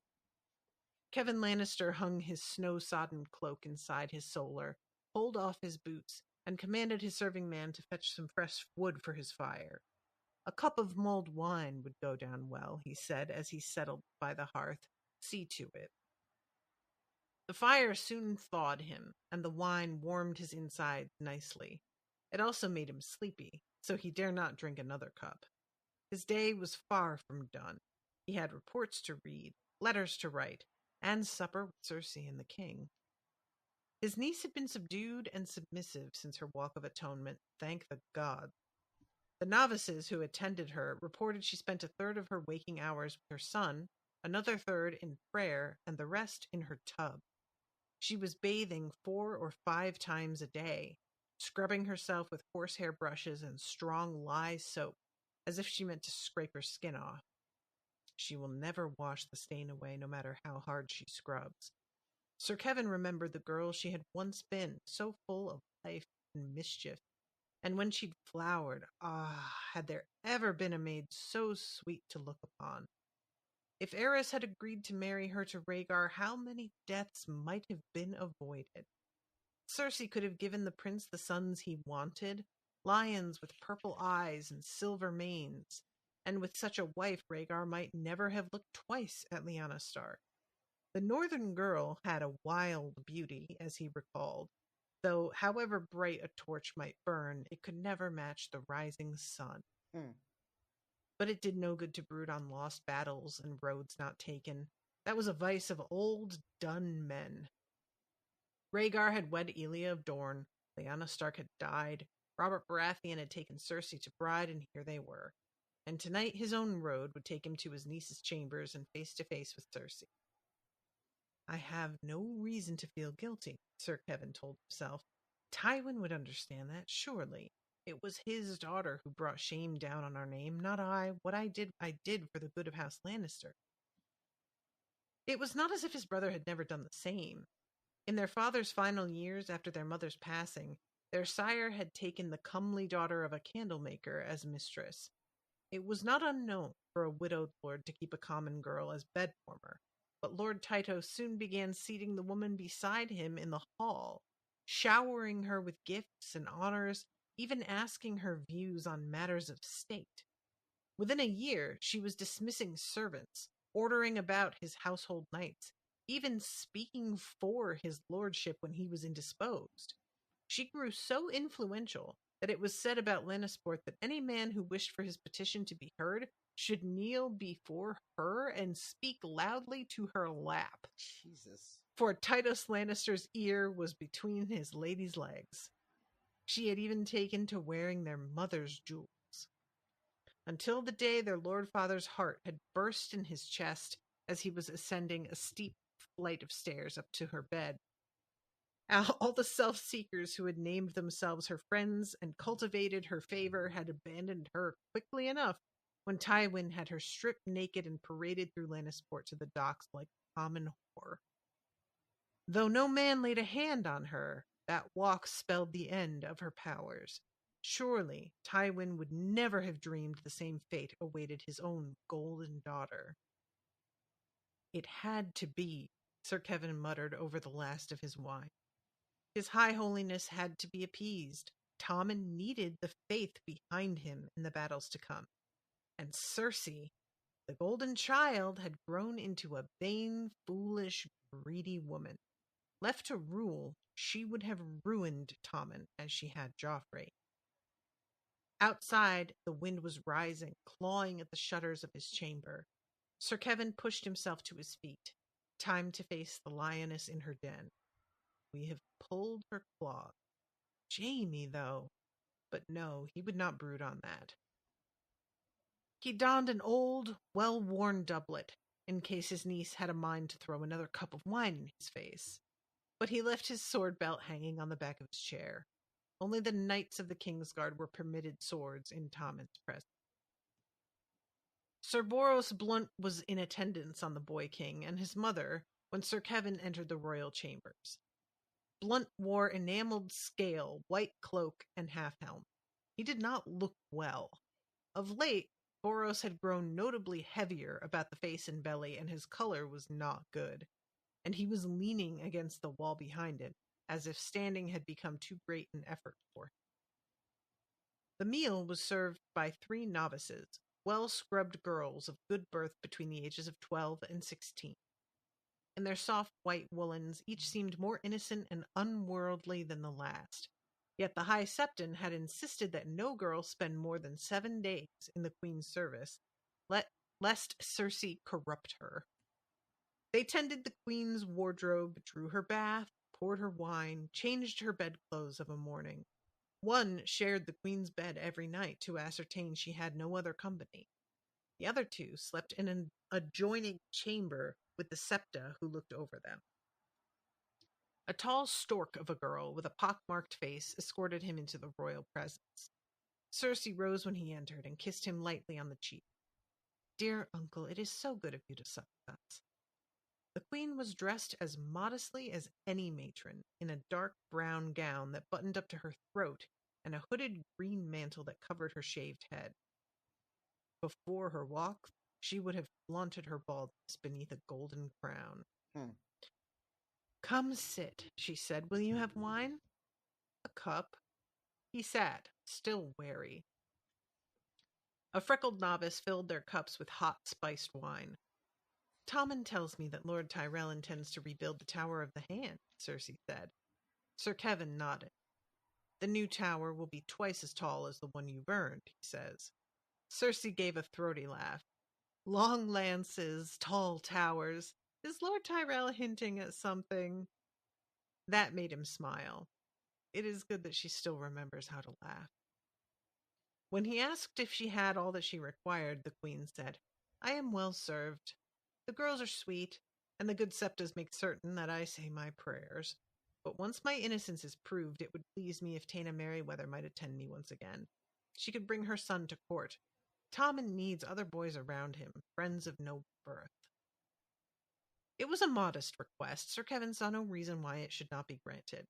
He could foster the Merryweather boy himself, whilst Lady Taena accompanied Cersei back to Casterly Rock. "I will send for her after the trial," he promised. Supper began with beef and barley soup, followed by a brace of quail and roast pike near 3 feet long, with turnips, mushrooms, and plenty of hot bread and butter. Sir Boros tasted every dish that was set before the king. A humiliating duty for a knight of the Kingsguard, but perhaps all Blunt was capable of these days, and wise after the way Tommen's brother had died. The king seemed happier than Kevin Lannister had seen him in a long time. From soup to sweet, Tommen burbled about the exploits of his kittens, whilst feeding them morsels of pike off his own royal plate. "The bad cat was outside my window last night," he informed Kevin at one point, but Sir Pounce hissed at him and he ran off across the roofs. "The bad cat?" Sir Kevin said, amused. "He's a sweet boy." "An old black tomcat with a torn ear," Cersei told him. "A filthy thing, and foul-tempered. He clawed Joff's hand once." She made a face. "Cats keep the rats down, I know, but that one, he's been known to attack ravens in the rookery. I will ask the ratters to set a trap for him." Sir Kevin could not remember ever seeing his niece so quiet, so subdued, so demure. All for the good, he supposed, but it made him sad as well. Her fire is quenched, she who used to burn so bright. "You have not asked about your brother," he said, as they were waiting for the cream cake. Cream cakes were the king's favorite. Cersei lifted her chin, her green eyes shining in the candlelight. "Jaime, have you had word?" "None. Cersei, you may need to prepare yourself for... If he were dead, I would know it. We came into this world together, uncle. He would not go without me." She took a drink of wine. "Tyrion can leave whenever he wishes. You have had no word of him either, I suppose." "No one has tried to sell us a dwarf's head of late, no." She nodded. "Uncle, may I ask you a question?" "Whatever you wish." "Your wife, do you mean to bring her to court?" "No." Dorna was a gentle soul, never comfortable, but at home with friends and kin around her. She had done well by their children, dreamed of having grandchildren, prayed 7 times a day, loved needlework and flowers. In King's Landing she would be as happy as one of Tommen's kittens in a pit of vipers. My lady wife mislikes travel. Lannisport is her place. It is a wise woman who knows her place. He did not like the sound of that. Say what you mean. I thought I did. Cersei held out her cup. The freckled girl filled it once again. The cream cakes appeared then, and the conversation took a lighter turn. Only after Tommen and his kittens were escorted off to the royal bedchamber by Sir Boros did their talk turn to the queen's trial. "Osney's brothers will not stand by idly and watch him die," Cersei warned him. "I did not expect they would. I've had both of them arrested." That seemed to take her aback. "For what crime?" "Fornication with a queen. His High Holiness says you confessed to bedding both of them. Had you forgotten?" Her face reddened. "No. What will you do with them?" "The wall, if they admit their guilt. If they deny it, they can face Sir Robert. Such men should never have been raised so high. Cersei lowered her head. I misjudged them. You misjudged a good many men, it seems. He might have said more, but the dark-haired novice with the round cheeks returned to say, My lord, my lady, I'm sorry to intrude, but there's a boy below. Grand Maester Pycelle begs the favor of the Lord Regent's presence at once. Dark wings, dark words, Sir Kevin thought. Would Storm's End have fallen? Or might this be word from Bolton in the north? It might be news of Jaime, the Queen said. There was only one way to know. Sir Kevin rose. Pray, excuse me. Before he took his leave, he dropped to one knee and kissed his niece upon the hand. If her silent giant failed her, it might be the last kiss she would ever know. The messenger was a boy of 8 or 9, so bundled up in fur he seemed a bear cub. Trant had kept him waiting out in the drawbridge rather than admit him into Maegor's. Go find a fire, lad, Sir Kevin told him, pressing a penny into his hand. I know the way to the rookery well enough. The snow had finally stopped falling. Behind a veil of ragged clouds, a full moon floated, fat and white as a snowball. The stars shone cold and distant. As Sir Kevin made his way across the inner ward, the castle seemed an alien place, where every keep and tower had grown icy teeth, and all familiar paths had vanished beneath a white blanket. Once an icicle long as a spear fell to shatter by his feet. Autumn in King's Landing, he brooded. What must it be like up on the wall? The door was opened by a serving girl, a skinny thing in a fur-lined robe much too big for her. Sir Kevin stamped the snow off his boots, removed his cloak, tossed it to her. The Grand Maester is expecting me, he announced. The girl nodded, solemn and silent, and pointed to the steps. Pycelle's chambers were beneath the rookery, a spacious suite of rooms, cluttered with racks of herbs, salves, and potions, and shelves jammed full of books and scrolls. Sir Kevin had always found them uncomfortably hot. Not tonight. Once past the chamber door, the chill was palpable. Black ash and dying embers were all that remained of the hearth fire. A few flickering candles cast pools of dim light here and there. The rest was shrouded in shadow, except beneath the open window where a spray of ice crystals glittered in the moonlight, swirling in the wind. On the window seat, a raven loitered, pale, huge, its feathers ruffled. It was the largest raven Kevin Lannister had ever seen. Larger than any hunting hawk at Casterly Rock. Larger than the largest owl. Blowing snow danced around it, and the moon painted it silver. Not silver. White. The bird is white. The white ravens of the Citadel did not carry messages, as their dark cousins did. When they went forth from Old Town, it was for one purpose only, to herald a change of seasons. Winter, said Sir Kevin. The word made a white mist in the air. He turned away from the window. Then something slammed him in the chest between the ribs, hard as a giant's fist. It drove the breath from him and sent him lurching backwards.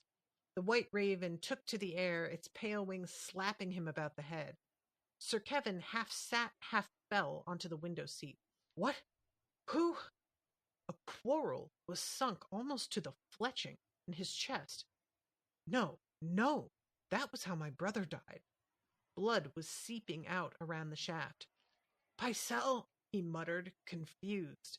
Help me, Then he saw. Grand Maester Pycelle was seated at his table, his head pillowed on the great leather-bound tome before him.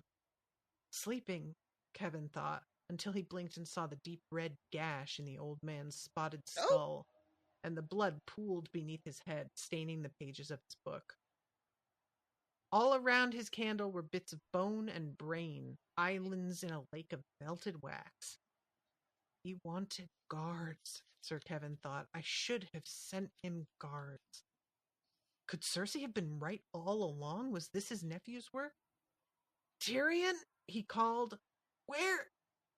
Far away, a half-familiar voice replied.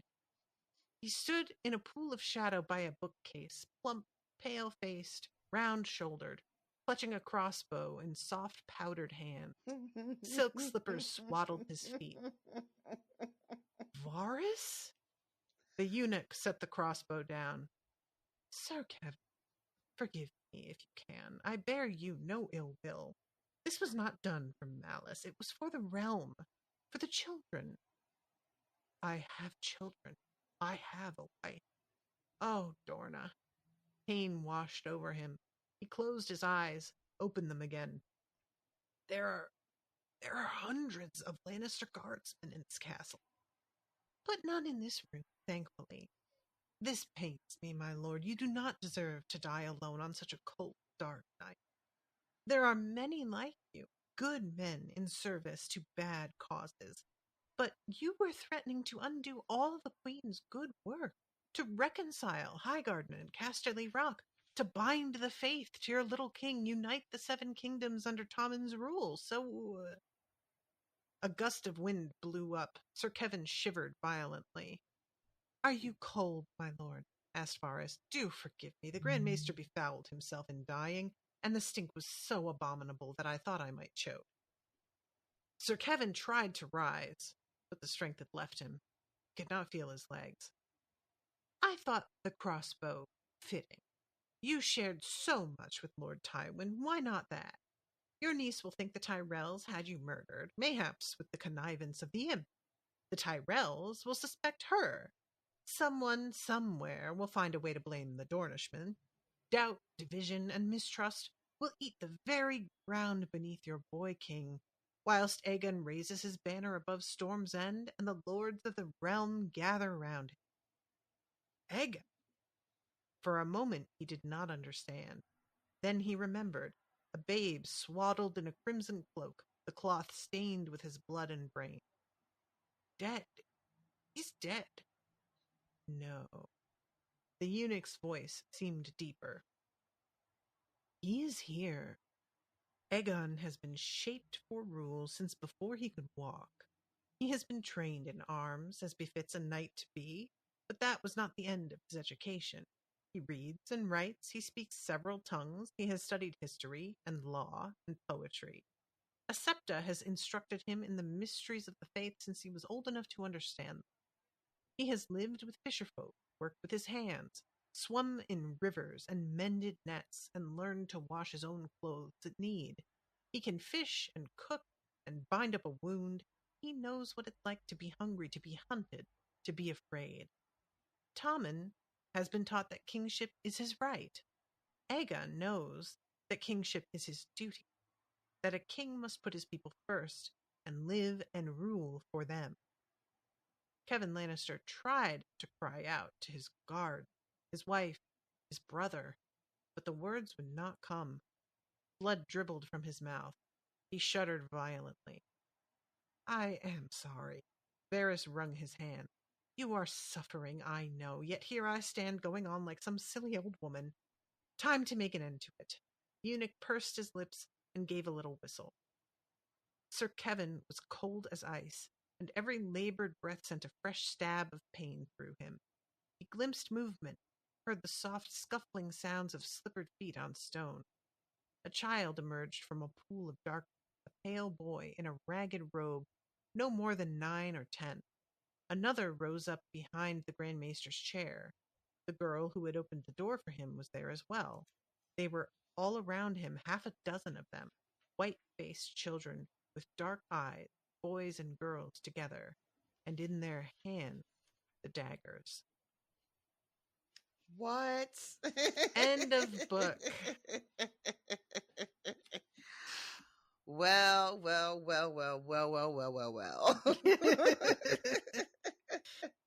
Indeed. Wow. So Varys making an appearance that I did not expect. And yeah, Kevin was doing a pretty good fucking job, wasn't he? Uh-huh. And Varys is now. See, this is funny because, like, well, we knew that Varys. We knew / suspected that Varys was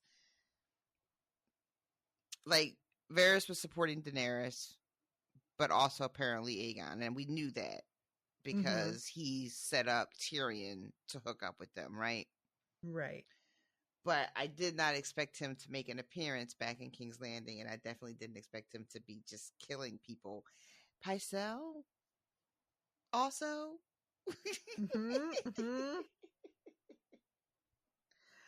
And this is how it ends. Yeah. What do you think? That motherfucker. Yeah. That's a really good way to end, but terrible because that's it. Yeah. Like, that's a really, really good little development there. That's really good. Like, I really, really want to know what happens next. Yeah, this was I was very gratified to find out how involved Varys is. And it really does, like, if you remember the way it went down when Tyrion escaped. Varys, when you go back and read it, it really feels does everything he can to get Tyrion to go kill his dad. And I believe that was part of his plan to destabilize things, was have Tyrion do this. And so Varys put Shay in Tywin's room. I don't even think Tywin called for Shay. I think that she was there under the impression she had been called by Tywin. Tywin was still in the bathroom and knew nothing about it. And this was all set up so that Tyrion would find her and grow enraged. And it would be part of the whole motivation for him. That's my theory. And it's a lot of people think that is how that went down. Wow. So, who knows? My goodness. Yeah. That is so good. That was so good. Oh, man. Fuck. I was really disappointed in the show because, you know, Varys does stuff, but it never feels quite the same. Because, you know, looking back, it's like we find out all of this stuff that Peter Baelish put into motion, but Varys, it seems, was that's puppeteering true as well. And we don't get we don't get a wrap up, a reminder, you know, a reflection on all the pieces that he put in place. And yeah, my gabber is flaccid, as the kids are saying. I can't believe that this is it. That's where it ends. That's so good and so fucking awful. Like, I was kind of hoping that it would end and it would just be kind of like meh, so that I wouldn't really care, you know. Did you think that I had you wait for me to live read you something because it was going to be meh? Well, up until when you texted me this evening, I was hoping that it would be meh. Once you texted me and was like, "Stop reading here," I was like, "Ah, shit."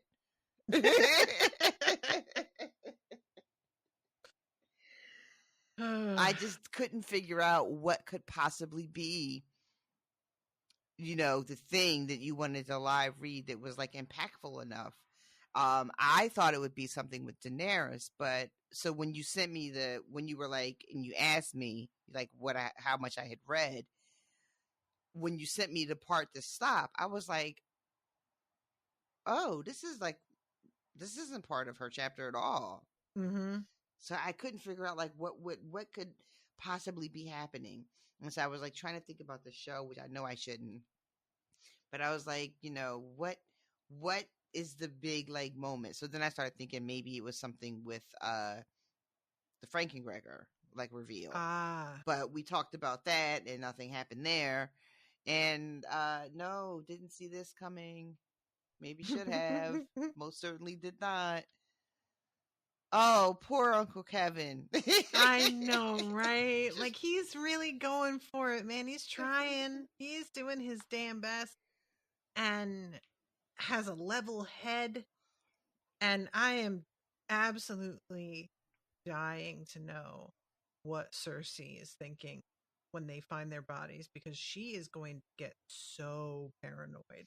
Yeah, and like the whole plan to like send her to Castle Rock, like Kevin was going to be behind that and decree it, but he's gone now. So who is going to be? I guess the Hand becomes King Regent. Like Cersei, I guess. you know, Cersei really can't. Still has her whole trial. Like I don't know. Oh my god, you guys. Yeah. Holy shit. Well, George Martin, you fucking screwed me again. Yeah, he does. He just keeps on. It's almost like I wish it had ended on a whimper so I could be better resigned to the fact that we're not getting anything else. This is what I am saying. I thought for certain that it would just be kind of like, yeah, wah, wah, you know. Welp. That's it, kids. Yeah, that's it. That's it. That's fucking it. Fucking Varys coming through at the last minute in the goddamn shadows when you're not even thinking about him. I haven't thought about Varys in months. Exactly. And then like turned like he just fucking switched up the whole game. The whole game just got switched up. And that's it. Like there's no satisfaction. I am unsatisfied. Yeah. Oh, that's the real slogan of these books. This is so much worse than I thought it would actually be, you guys. It's sinking in the reality that's just it now. I mean, yeah, I know the spoiler chapters, blah blah blah. They don't count. Nah, they're not spoiler chapters of like characters that you are as curious about as others, right? Oh. You know, so no, they don't count. Yeah, in my opinion. I can't believe I'm finally here. I can't believe it ended with me wanting to like read more. The nerve. Yeah. The fucking nerve. Son of a bitch. Indeed. Yeah, that was so goddamn good. I know. George. I hope you never rest. I hope he never has a moment of peace. Oh my god. Yeah, like in the show. Oh yeah, and this is mentioned in since the book one. That it's like Cersei who winds up killing Pycelle and Kevin in the sept explosion. And in a way, I feel like after this, if she does do something like blow up the sept, I'm going to understand it a little bit better.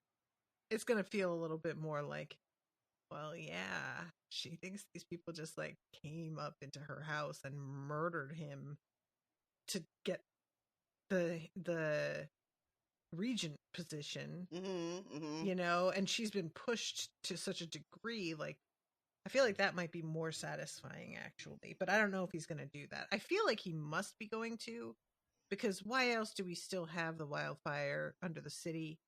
But I don't know, it may not go down that way. Also, I love that you're talking like we're still gonna like get listen, it. I gotta be in my denial. Let me have this, okay? Let me just go along with my own fun. Also, do you think, like, is Cersei really as submissive as she seems to be? Her saying, like, it's good for a woman to know her place. What was that? It was very strange. And then when he calls her out on it, she's just like, I thought I did say what I meant. Like, it felt like a snubby or snide remark. But I don't know. It felt like a performance. Yeah. The whole dinner and her whole demeanor felt very much like a performance. But I'm not certain if she's performing for the novices and the septa, or if she was performing for her uncle, or if she's performing for all of them, or or if I am just so biased because it's hard for me to accept this new, softer, gentler version of Cersei. So I'm just like attached to the way I know her. Mm-hmm. But I didn't buy it. Yeah. But again, I don't know if that's me just being like, nah. you know? Yeah, definitely. And also again being influenced from the show, because when she comes back she is so filled with rage. And that, I feel like that's more in character Yeah. for her. Like, she's not, I know she went through a traumatic thing and the walk of shame and all that, but when has she ever been like that docile? When has she ever really truly given up and like agreed that she was less than, and Yeah. like in her like heart of hearts? And even when she was walking and she was feeling like, and it was, the walk became more and more difficult as people became more and more abusive and throwing shit at her, and and more terrible. But it seemed like it never felt like she fundamentally changed, even from the walk. Like, it was just like, I have to get through this and then I'll be back Mm-hmm. to where I used to be, Yeah. Not like, I deserve all this. Should be happening to me. I deserve these stairs. I deserve the trash thrown at me. Like, that wasn't how she was thinking when she was doing the walk. So I don't know. I just assumed it was a performance, but I guess I'll never fucking know. Also, it's interesting to me how well the theory that Aegon is actually Illyrio's son works, considering that Varys seems to be very certain this is the real Aegon. I'm like, unless he is just pretending to think it's the real Aegon and knows perfectly well, I'm not sure what to think on that. But the way that he talks about him in such glowing terms, like it's going to be, the king that we've all wanted. I can't tell if he is like being tricked, or if that's really. I just never considered that was really Aegon. I still don't think it is, but just the way he talks about him, it's just so odd. I don't know.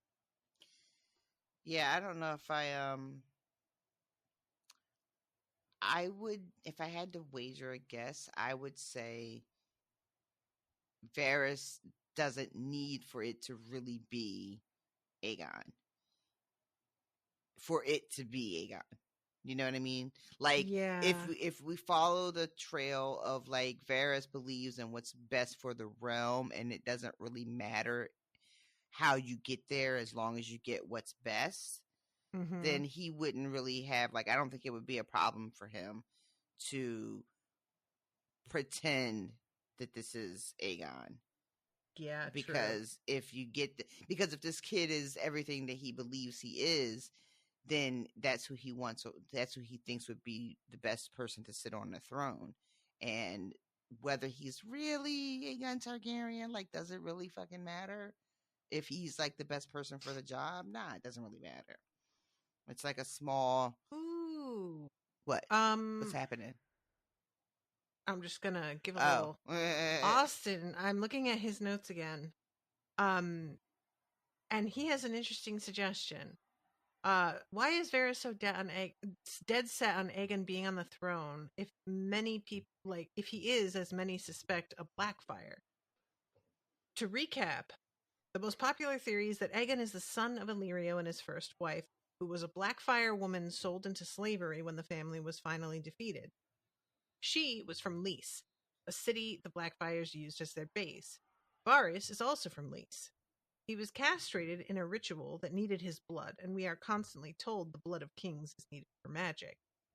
The theory goes that Varys is also a Blackfire, maybe a sibling or cousin of Sarah, and that his entire plan of manipulation and destabilization throughout the books has been a plan to finally succeed in placing a Blackfire on the Iron Throne. Oh, that's fun. Yeah, that's interesting. Austin included a note at the end. Natasha, I just wanted to tell you how great it has been these past 4 years going over Song of Ice and Fire. And thank you so much for putting up with my pedantic notes. If you mean essential and absolutely crucial, then sure, Austin. Yours and RoShawn's coverage has been great and full of hilarious insights. Look forward to coming back to Westeros with you when Duncan Egg and House of the Dragons start again. And when Winds comes out, ...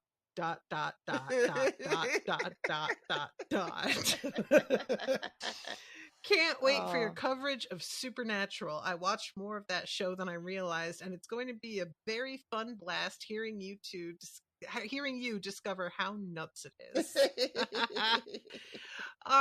Thank you so much, Austin. Yeah. I appreciate you. Yeah. You were a big part of the show. He was like our producer behind the scenes, but like not, Yeah. Oh, he got a little theme song and everything. That's the theme song. Oh, that was really sweet. Well, guys, this was quite the journey. It really was. 4 years, Austin just said. Yeah. Jesus. Wild shit. All for a fucking series that's not finished. Like, what the fuck? Listen, I tried to warn you. I will never forget when you finally realized it was 2 books that I thought you knew. I did not know. You know. If I had known it was 2 books, I don't think I would have agreed. 2 books is just somehow it's too far. It's just a bridge too far. It's just like, I mean, y'all heard how mad I was. I don't have to revisit it. But yeah, listen, it just like 1 book. Okay. All right. Okay. 2. In what world? This man is 75 years old. That's Jesus not happening. Christ. Yeah. For fuck's sake. But everybody, if you want to listen to something that is finished, even though it took 17 fucking years, listen to us talk about Supernatural, the show that we shall be beginning after this one. I will be the unspoiled one. So excited. It's going to be real interesting. It should I'm be excited. Very interesting. I can't wait to see. You have to I'll give you the spiel when we do the first episode, but I'm really, really excited. I think it's going to be a lot of fun. It's going to be very different from a lot of things that we cover, but also in the wheelhouse because, we did do Dresden.